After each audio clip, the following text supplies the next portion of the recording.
بسم اللہ الرحمن الرحیم۔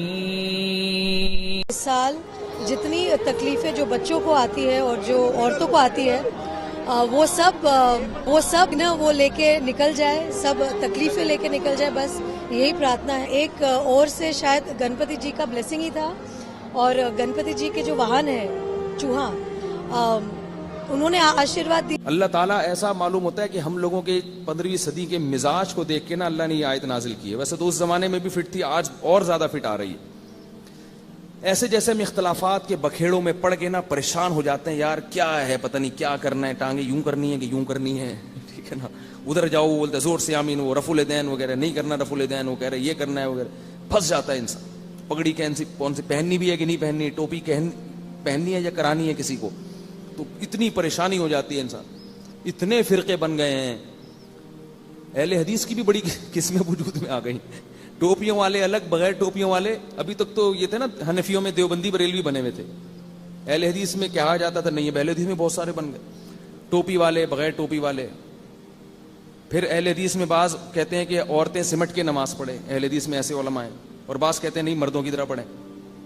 پھر جو بغیر ٹوپی والے ہیں ان میں بھی بہت، نماز جنازہ کچھ زور سے پڑھتے ہیں، کچھ آہستہ پڑھتے ہیں، کچھ عجیب۔ تو پبلک اتنی پریشان ہوتی ہے کہ یار یہ دین کے مقتدا اور رہبر ہیں، کہاں لے کے جا رہے ہیں یار ہم۔ ٹھیک ہے آپ علماء کے پاس بیٹھ کے یہ مسئلے بھی حل کریں تاکہ حق تک پہنچے، لیکن یہ اتنے بڑے ایشو نہیں ہیں۔ یہ مسئلہ آپ کا حل نہیں ہوا تو جہنم میں نہیں اللہ پھینکے گا آپ کو اس بنیاد۔ سیکھیں تاکہ گمراہی کی طرف نہ جائیں، لیکن یہ اتنا بڑا ایشو نہیں ہے۔ بڑے ایشو کیا ہیں؟ قرآن کہہ رہا ہے قل تعالوا، اے نبی ان سے کہہ دو تعالوا، آؤ۔ کیسا پیارا اس انداز، آؤ، نتلو ما حرم علیکم ربکم، میں تمہیں اللہ کی آیات پڑھ کے سناتا ہوں جس سے پتا چلے گا کہ تمہارے پیدا کرنے والے نے کن چیزوں کو تم پہ حرام کیا ہے۔ کیسا اندھیب انداز ہے۔ تعالوا، آؤ آؤ میں بتاتا ہوں، چھوڑو ادھر ادھر نہ جاؤ، وہ ٹانگیں چوڑی، وہ پتلی، وہ زور سی، وہ چھوڑو ادھر ادھر ادھر، کہتے ہیں نا جیسے کوئی بندہ پھنسا ہوا ہو نا، وہ گرین والا ادھر کھینچ رہا ہو، دوسرا ادھر، اور کوئی مولوی صاحب دور کھڑے تماشا دیکھ رہے ہو، پریشان ہو، یار یہ بیچارہ کنفیوز ہو رہا ہے، تو کہتا نا یار ادھر، کہتا نا ادھر ادھر میں تجھے بتاتا ہوں، زیادہ چکر میں نہیں پڑ، تو بھائی یہ دو چار کام کر لے۔ بالکل یہی انداز ہے اللہ کا، اے نبی ان سے کہہ دو تعالوا، آؤ۔ تعالوا جو ہے نا یہ بڑے احترام سے جب کسی کو کہا جاتا ہے آئیے، تشریف لائیے۔ عربی میں ایک لفظ ہے ایتی، ایتی کا مطلب آ جا، ادھر پڑھا پڑھ اتھے آ، اور تعالوا تشریف لائیے، آئیے، آؤ ہم تمہیں بتاتے ہیں کہ تمہارا رب کن چیزوں کو تم پر کیا کر رہا ہے، حرام کی۔ اللہ تشرکو بہ شیئا، سب سے پہلے اللہ کے ساتھ کسی کو شریک مت کرنا۔ یا اللہ مدد چلے گا، یا رسول اللہ مدد قبول نہیں ہے، نہیں ہے، بس چھوڑ دو اپنے مولوی لوگ جو تمہیں کہہ رہے ہیں نا یا رسول اللہ مدد ہونا چاہیے، ان کے فلانے مہاجر مکی نے لکھ دیا تو فلاں نے لکھ دیا، وہ ہمارے اکابر نے لکھا ہے۔ مشکل کشا اس معنی میں نہیں لکھا مشکل کشا کہ اللہ نے ان کو اختیارات دیے ہیں، مشکل کشا اس کو بھی کہہ دیا جاتا ہے بعض دفعہ کہ وہ آپ کی کوئی مشکل بیٹھ کے حل کر دے، اور اس لفظ کو پکڑ کے بیٹھ کے کہ حاجی امداد اللہ مہاجر نبی مکی نے بھی مشکل کشا لکھا ہے، وہ بھائی وہ اس معنی میں نہیں لکھا، اگر اس معنی میں لکھتے کافر ہو جاتے اور ہم ان کو اپنے بزرگوں کی فہرست سے نکال دیتے۔ جو مشرک ہے وہ تھوڑی بزرگ ہوتا ہے، لیکن جو شریعت کی بات ہے، جو قرآن کہہ رہا ہے، وہ اس کو دیکھو کہ اللہ کے ساتھ کسی کو دعا میں شریک مت کرو۔ اس پہ تو دو رائے ہیں نہیں، اس میں تو اللہ نے پیغمبروں کے والدین کو نہیں معاف کیا بھائی، ہم اور آپ کس کھیت کی مولی ہیں؟ تو صرف اور صرف اور صرف مدد کس سے مانگنی ہے؟ آپ بریلوی بن کے رہو، ہمیں کوئی اشکال نہیں، آپ کو میں بریلوی ہوں، کچھ نہیں ہوتا بریلوی کہنے سے، آپ کو میں دیوبندی ہوں، کچھ نہیں ہوتا، آپ کو میں اہل حدیث ہوں، کچھ نہیں ہوتا اس سے۔ اللہ جو کہہ رہے ہیں یہ دو چار کام کرو جو میں بتا رہا ہوں۔ سب سے پہلے کیا ہے؟ میرے ساتھ کسی کو شریک نہیں کرنا۔ ناموں سے نہیں ہوگا، اللہ تعالیٰ قیامت میں یہ نہیں دیکھیں گے دیوبندی بریلوی اہل حدیث کیا ہے، اللہ کہیں گے جو احکام اور عقائد میں نے دیے تھے وہ ہیں یا نہیں۔ اگر اللہ نام دیکھ کے جنت میں داخل کریں تو صرف جماعت المسلمین والے جنت میں جائیں گے، کیونکہ انہوں نے باقاعدہ 1975 میں اپنا نام جماعت المسلمین گورنمنٹ سے رجسٹرڈ کروا دیا ہے۔ وہ تو کہیں گے اللہ ہمارے پاس تو سرٹیفکیٹ ہے پورا، ٹھیک ہے نا، کام کرو کام مسلمانوں والے، ٹھیک ہے نا، کام۔ تو پہلی بات کیا ہے؟ اللہ تشرکو بہ شیئا، اللہ کے ساتھ کسی کو ذرہ برابر بھی شریک نہیں کرنا۔ بس اختیارات صرف کس کے ہیں؟ اللہ کے۔ یا ایھا الناس انتم الفقراء الی اللہ، اے لوگوں میں نبی بھی داخل ہیں یا نہیں ہے؟ سب داخل ہیں اس میں. انتم الفقراء الی اللہ، تم سب کے سب اللہ کے در کے فقیر و محتاج ہو، کچھ نہیں کر سکتے اللہ کے ارادے کے بغیر. انبیاء بھی اس میں داخل ہیں. انبیاء تو اور زیادہ تواضع کے ساتھ دنیا میں زندگی گزارتے ہیں. قرآن میں کتنی جگہ اللہ نے اپنے نبی صلی اللہ علیہ وسلم کو بھی تنبیہ کی ہے کہ اگر آپ بھی سیدھے راستے سے ہٹے تو آپ کو اللہ کے عذاب سے کوئی نہیں بچا سکتا.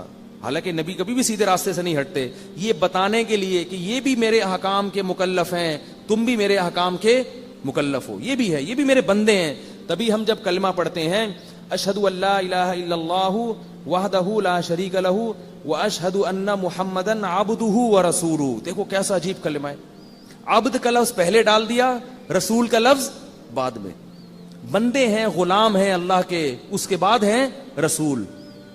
یہ ہمارے کلمے میں یہ لفظ اس لیے ڈال دیا تاکہ ہمارے اندر وہ شرک نہ پھیلے جو عیسائیوں میں پھیل گیا تھا.